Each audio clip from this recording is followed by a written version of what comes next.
the world's most isolated villages no road can reach. Imagine waking up every morning knowing that the outside world is hours, sometimes days away. No highway leads to your front door. No delivery truck can find you.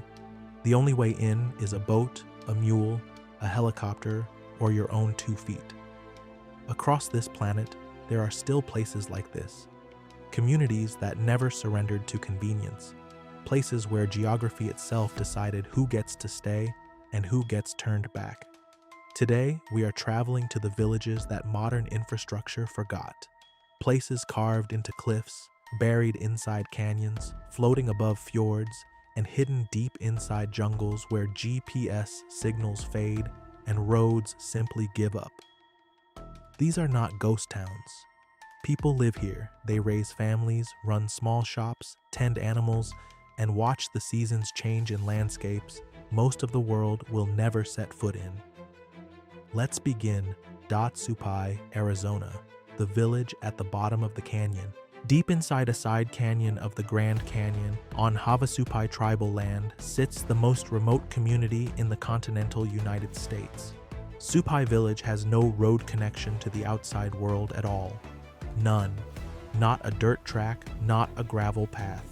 To reach it, you have 3 choices. Hike 8 miles down a switchback trail that drops nearly 2,000 feet into the canyon. Ride a mule train that has carried supplies here for generations.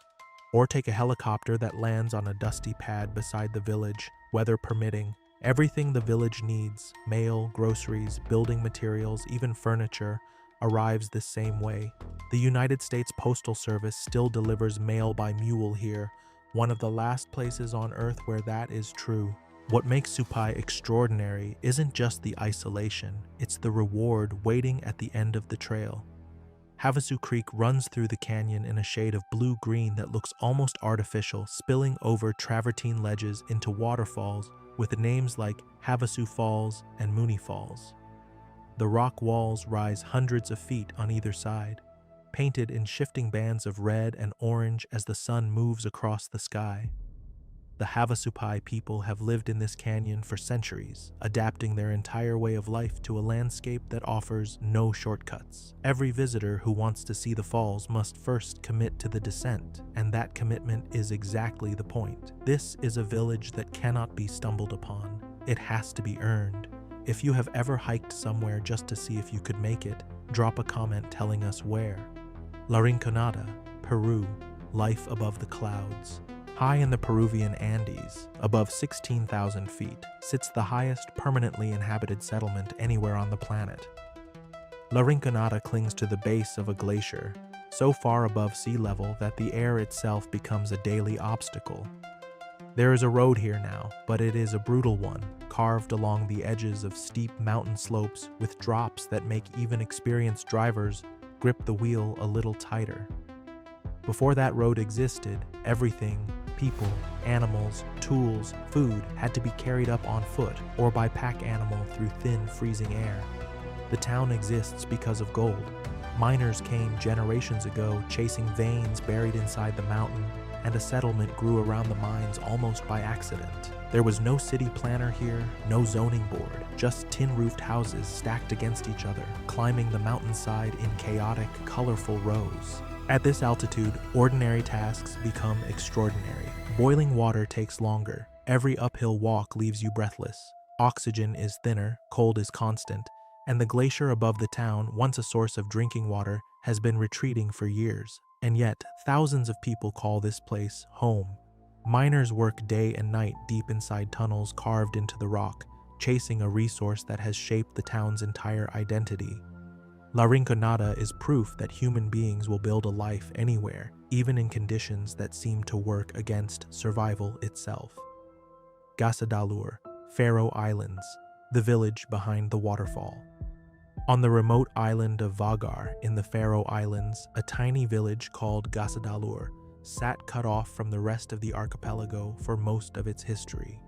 Steep mountains surrounded it on almost every side, and the Atlantic Ocean closed off the rest. For decades, the only way in or out was a footpath over the mountain, a walk that could take hours in good weather and became genuinely dangerous when storms rolled in, which in the Faroe Islands is often.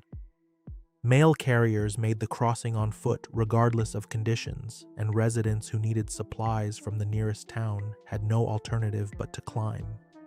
A tunnel was finally cut through the mountain in the early 2000s, connecting Gasadalur to the rest of Vagar for the first time in the village's history. Suddenly, a journey that once took the better part of a day took minutes, but the isolation that shaped this place for centuries is still visible everywhere you look.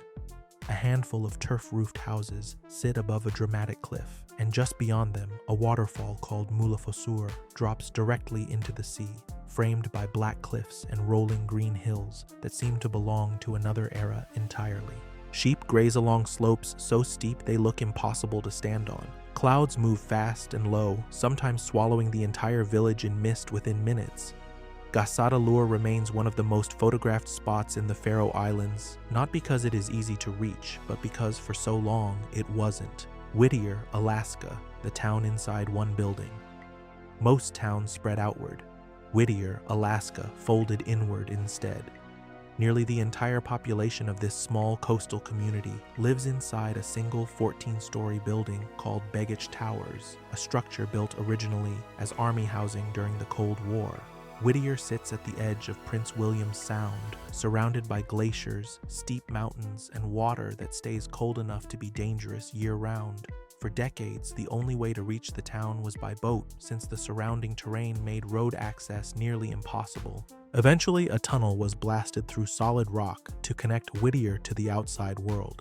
But it is not an ordinary tunnel. It is single lane, shared by both cars and a working railway, and it only opens in one direction at a time on a strict schedule. Miss the window and you wait for the next one. Inside Begich Towers, residents have everything they need under one roof. Apartments, a general store, a health clinic, even the local school connects to the building through an enclosed tunnel, so children never have to step outside into Whittier's brutal winter winds to get to class.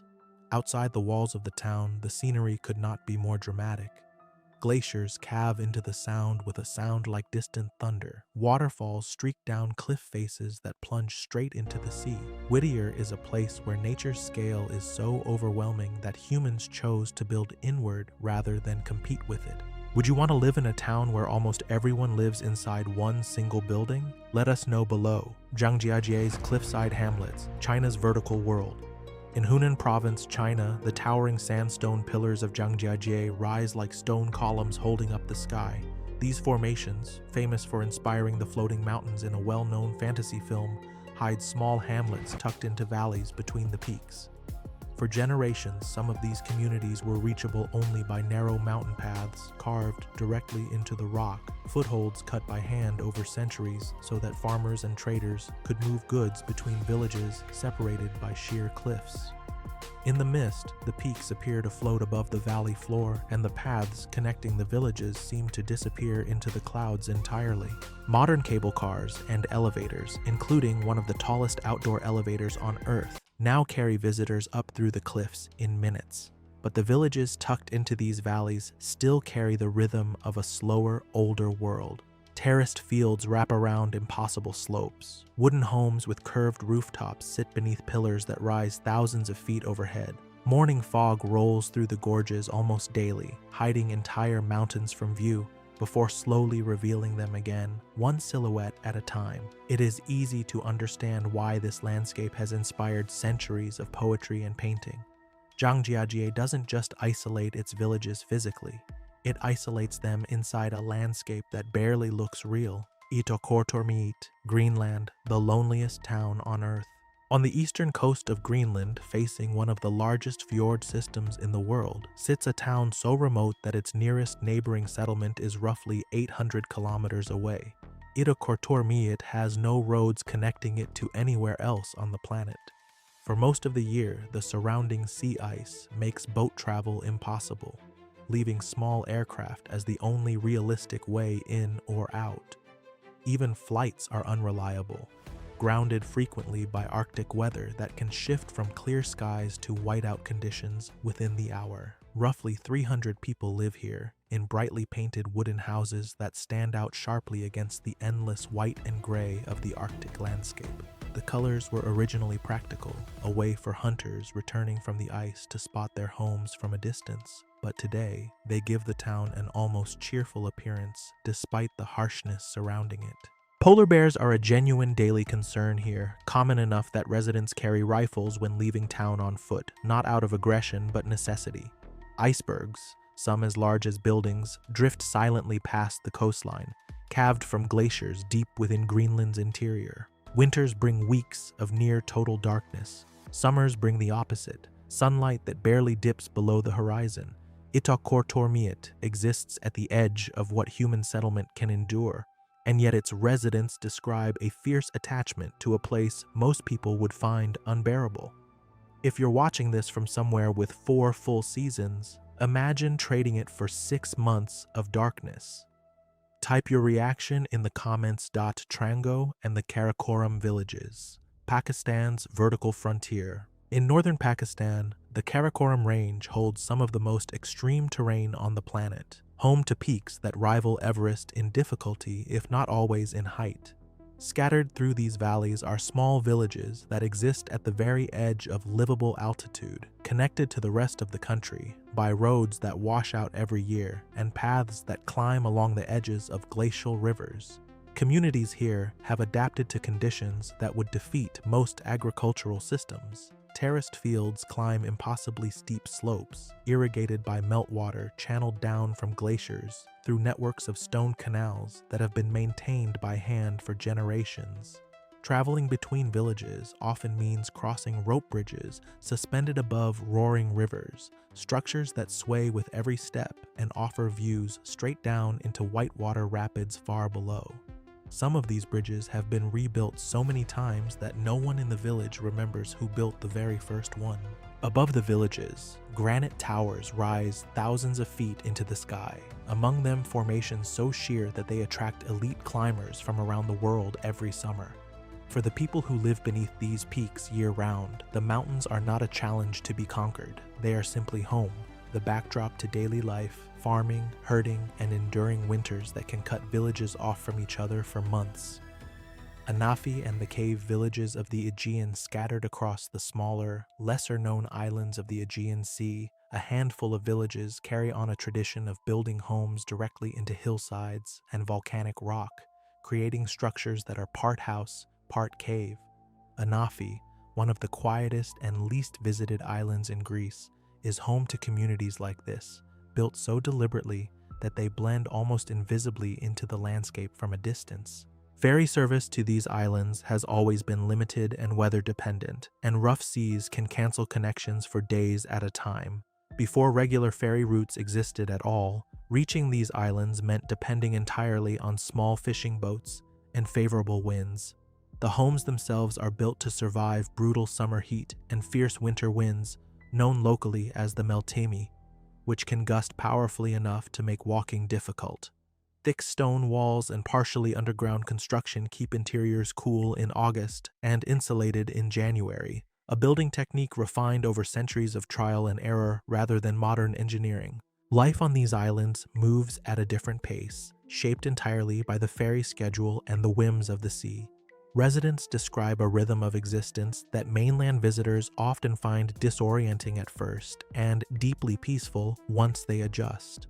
There are no crowds here, no rush, just white stone, blue water, and villages built to disappear into their own landscape.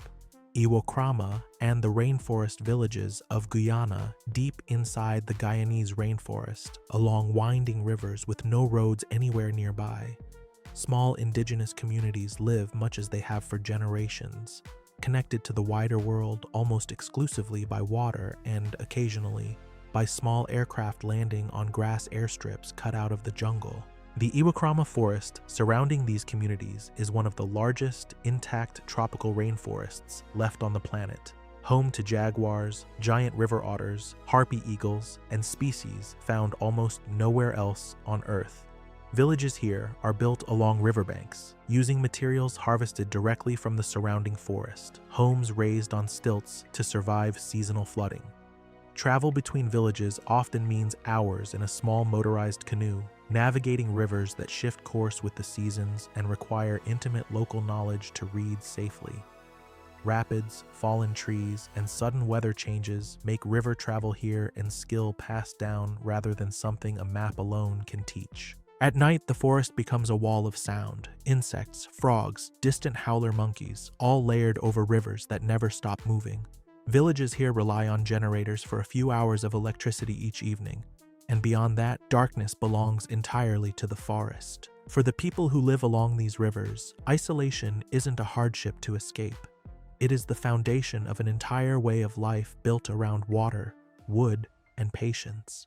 Which of these places felt the most extreme to you? The frozen fjords of Greenland, the thin air of the Andes, or the river villages of the Amazon basin?